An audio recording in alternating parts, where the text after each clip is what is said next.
welcome. Welcome friends, family and fellow Thermomixers. Today I thought I'd talk a little bit about converting your recipes to the Thermomix. Now, no doubt if you've not had a Thermomix for some time, you've never had a Thermomix, you've got a lot of recipes.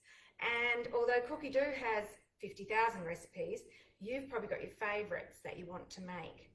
I've had my Thermomix, or a variety of Thermomixes, for 16 years, so most of my recipes are already converted. I've been doing a lot of baking in the last couple of days, and today I wanted to make my favourite fruitcake, which is one I got from Mum many moons ago, and it's the pineapple fruitcake. And I looked at it today and I thought this must be the only recipe in my repertoire that I haven't converted to the Thermomix. So what an opportunity to do so. It's a boiled fruitcake, so I've always boiled the pineapple and the fruit and the butter, etc. on the stove.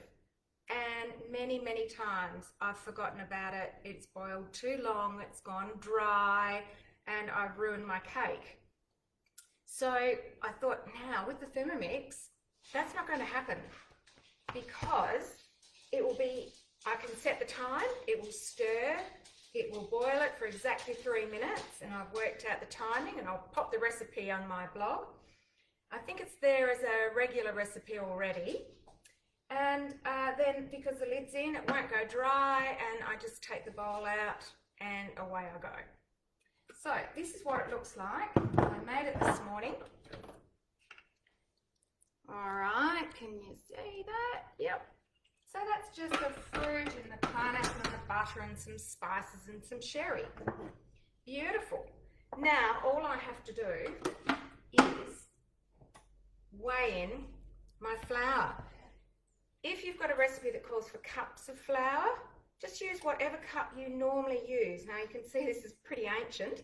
I've been using this for a long time.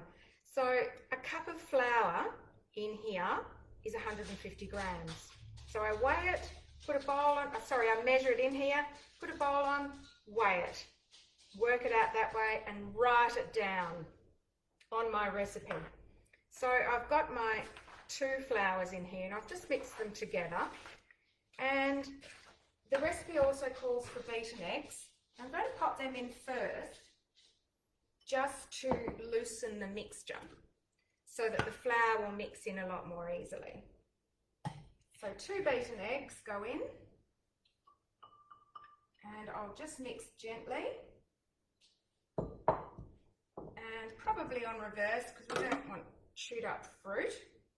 So enabling reverse, and I won't have to mix it for very long, I shouldn't imagine. 5 seconds on about 1. That's doing nicely. I'll just, perhaps a little bit more. 7, and I'll just maybe 1.5. That's a bit better. Oops, reverse. Yeah, that's looking really good. It's just a matter of experimenting. Okay. Really what you can do is look at recipes that are already converted to the Thermomix and work from there. But I have got some tips. I've got 8 tips that I'm going to tell you after I've made my cake. Right, got our flour and popping it. I'm going to do half at a time. And I think what I'll do is give it a little stir with the spatula so that it doesn't go up the sides. There we go, that's going in nicely. Okay. And I won't do a time because I'm just going to judge it by looking and listening. Reverse. And a little bit more. Right, so it's 2.5. That's working really well. I think while it's going, I'll just pop in the rest of the flour. Quite often when I make cakes, this is actually the way I do it. Once I've mixed the butter and sugar together, I'll pop the flour flour and milk generally in sections while it's actually going. With a cake like this, because it's quite heavy, you might need to use a spatula to help. A brilliant spatula. It will not go anywhere near the blades. It's designed that way.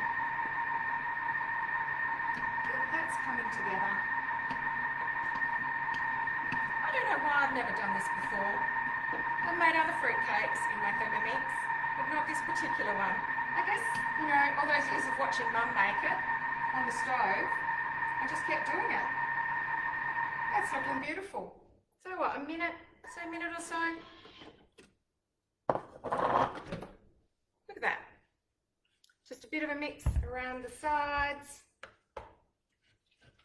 And it can go into my tin. Oh, it's lovely. And it smells so good. Right. With fruit cakes, because of the fruit content, the outside can burn while the rest of the cake's cooking because it's cooked on quite a low temperature for quite a long time. So I just use paper bags and slip them up the sides and pop them on. And of course, bulldog clips or metal pegs to hold the sides down. Really groovy.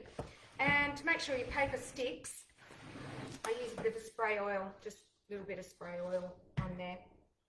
I'm not actually going to do that right now because I want to tell you a little bit more about converting recipes.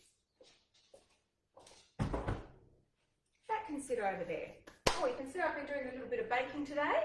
So my amazing cafe style chocolate chip cookies and a little experiment, little fruity pillows.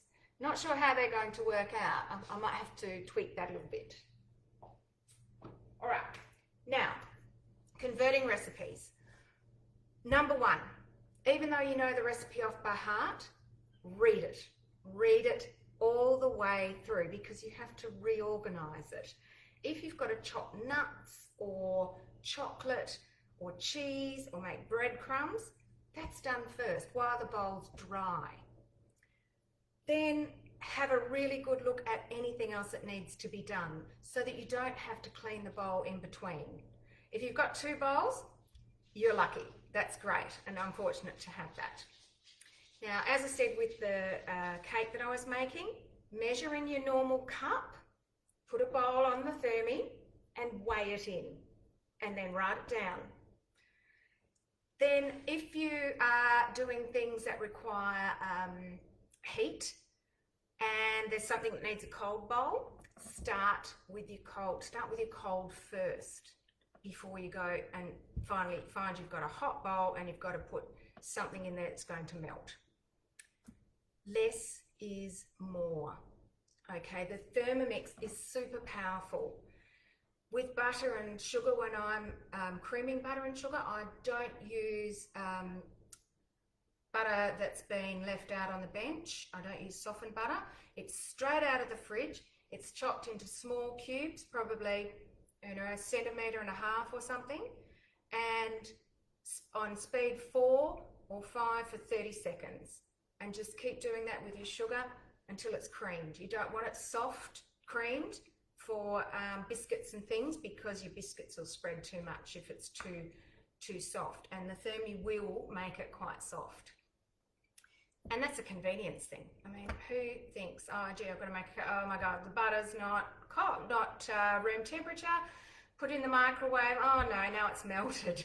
So it's just so much easier anyway. And I do that for cakes as well. Now I've lost my train of thought. What was I saying? Less is more. That's right. Less is more. Chopping, just most things like a clove of garlic will chop in 4 seconds.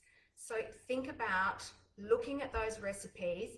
If you've got to chop something, go to Cookie Doo, have a look at the recipes that you that are already there, and get an idea of how long you need to chop things. Plus, in the back of the basic cookbook are those resources, and they are fantastic. You've got all your steaming and your chopping and your mincing, and it gives you weights and times of all different things that you could be using. So that is a great resource to use. Utilize your aroma.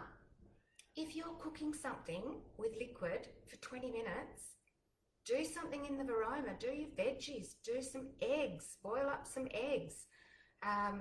Anything you can think of. Cook up some chicken or some fish, and to make you can make fish patties or a salad, or your chicken can be put on reverse for a few seconds and shredded for a salad or for sandwiches.